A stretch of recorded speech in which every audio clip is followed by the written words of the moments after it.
They came from the plains and the jungle to the concrete expanses of Brasilia, to Brazil's Supreme Court, to ensure their voices in many languages were heard. Lismara, speaking in her native Kiowa, said they were asking for what was originally theirs, for their children's future. Others also told tales from the remote and poorly policed corners of this vast country of exploitation and violence. No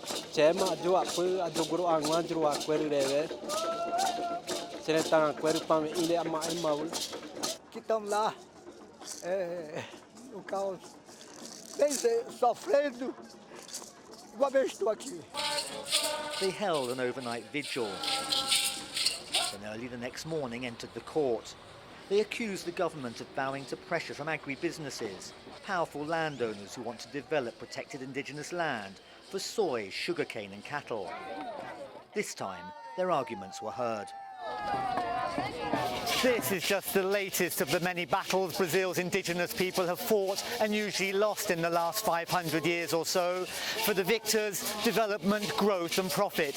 For the losers, a blow against their struggle for survival. There were an estimated 11 million indigenous people populating what became Brazil when the first European settlers arrived. Disease and slavery decimated those numbers. There are fewer than 1 million today. Just 0.4% of Brazil's population.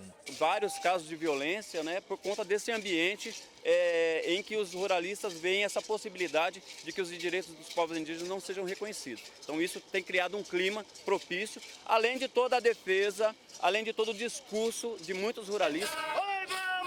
While they're celebrating the Supreme Court victory, their fight is not over. Here in Brazil, we used to say that land is life. We are the land. We need the land to be able to practice, to be the way we are. Brazil's indigenous people say they are still struggling to find their place in a society which has little room for its own original inhabitants. Aljazeera Brazilian.